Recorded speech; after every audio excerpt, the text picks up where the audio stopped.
about a year ago, I saw a clip of Sean Combs, and he was standing on a stage at an award That'd be show. Puff Daddy? Yeah, that's right. I won't call him that, but whatever, that guy. And Sean Combs standing up there, and he's looking into the cameras, and he says, I own your kids. I own their souls.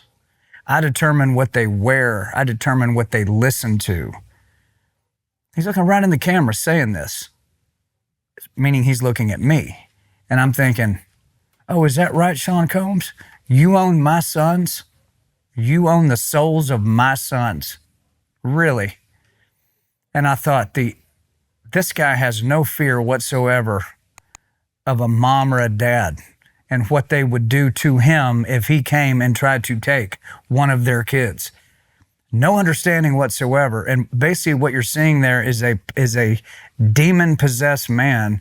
And don't forget this, Tucker, the devil and his minions are the most arrogant creatures in the universe. They are so arrogant. I've noticed. With their wickedness. They don't care what you think about it. Blah. I mean, they're just going to say it, right to your face. And so I saw him say that, and I went, this guy, music for Sean Combs is like a weapon. He uses his music to indoctrinate, we talked about music earlier, how it can go in between all the defenses you have. It can get through your soul and your spirit and all the way down into you and get stuck in your head for the rest of your life. And he knows that too. He uses it for wicked purposes. So it's a weapon for him. It's something, that's his main go-to. And I was thinking about that, and I said, yeah, me too. Music is my weapon of choice. And is anybody going to rebut this devil and what he just said about our kids? Nobody did. Nobody said boo about it. Well, there's Sean Combs up there just declaring that he owns the souls of our children in America. I said, yeah, I don't think so. And I got really intense with that thought process. And I thought there needs to be a song that talks about what a mom or a dad would be willing to do to keep a Sean Combs style person, and there's millions of them in our country. As we discussed earlier, there's literally nothing they wouldn't do to protect their kids. And I really don't think that the people on the other side of the table, the predator class out there, don't really have an understanding of that.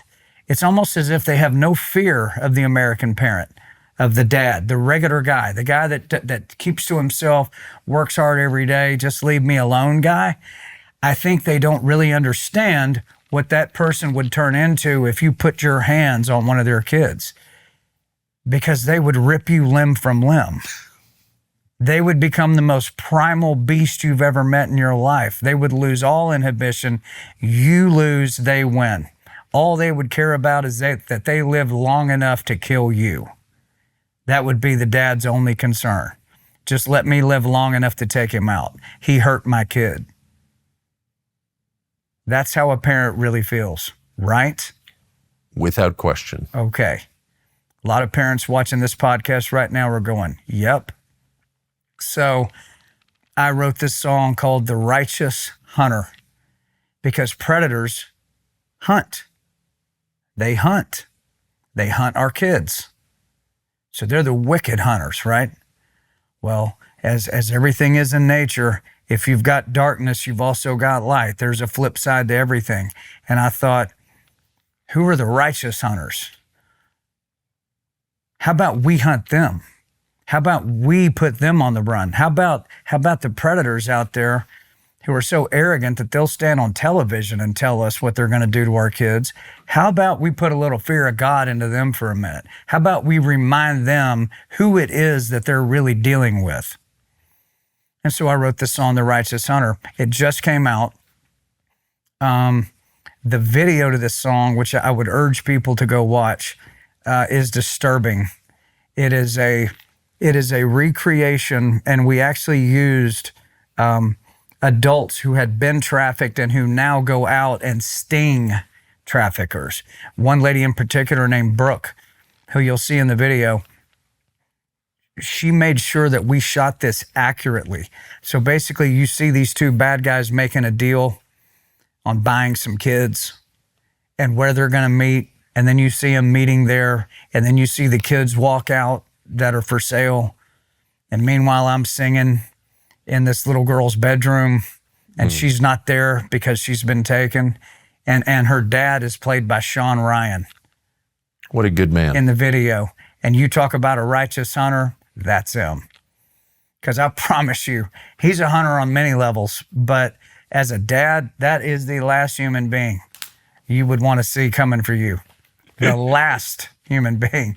And so I asked Sean, I said, I know this is way outside, man, of what you normally do or have ever done, but would you play the dad in this video, The Righteous Hunter? And I sang The Righteous Hunter on his podcast about 2 months ago. And he looked at me and he said, that's going to be the biggest song you have ever put out. I'm going to make a prediction. That is going to be the biggest song you've ever put out. Tears in his eyes, the whole thing. So I brought my guitar up here because we're not going to show the video on the podcast, but you can get the song. You can go watch it. Just look up John Rich, The Righteous Hunter, and you'll find it. But I brought the old Martin there. That's actually my son's name, Colt, my younger son, and his birthday, September 29, 2011. And I memorialize my kids on my guitars. I love my kids more than life, more than anything. And there's literally nothing I would not do to protect one of my kids. Literally nothing. Literally. I don't care if 20 of them are coming. We'll pile them up out by the fence. If you come from my kids. As a windbreak. If you come from my kids, all bets are off. You lose. I win. We don't run. We do not run, and we're going to have to stop running in this country. We should not have the posture of, oh, I just hope they don't come get my kid. That's not the posture, man.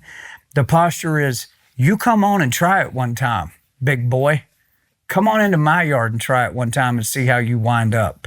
You freak sitting behind your computer, acting like you're a kid, entrapping these kids, stealing these kids, pimping them, prostituting them, harvesting their organs, all the horrible demonic stuff you're doing to our kids. Why don't you step in my yard one time and try it and see what happens to you? You degenerate demoniac. Call them what they are. There's been a lot of noise in the news recently, but it doesn't matter if you can't hear it. There's no shame in that. It happens to a lot of people every year, millions. You get deaf as you get older, especially if you shot without earplugs as a kid. But our friends at Audien can help you.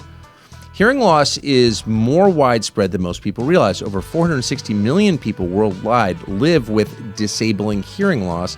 80% of them don't wear hearing aids. And the reason is simple. They're super expensive. Thousands of dollars, prescriptions, medical visits. And so most people don't want to deal with it or they can't afford it. Audien offers FDA-compliant hearing aids for as low as $98. No prescription needed, no doctor visit needed. Available to over 10,000 retailers nationwide, including Walmart, Walgreens. Over 1.5 million Americans already use the product from Audien. It has changed their lives. No more squinting and struggling to hear as you hear stories from people you love. In a crowded room, you can't hear anything, hard to eat at restaurants. This helps you reconnect. Visit heartucker.com, H-E-A-R, tucker.com, or you can have to speak louder, or you can call 1-800-453-2916, 800-453-2916 to learn more about how Audien can help you or someone you love hear better. Audien is actually launching their biggest sale of the year starting today, so it's perfect timing. Essential healthcare, the ability to hear, accessible. This is what we should have had already. Visit heartucker.com to learn more. Thanks for watching our YouTube channel. We hope you'll subscribe to it. And by the way, you can hit the little bell on there and get notifications every time we produce a video. We hope you'll do that also.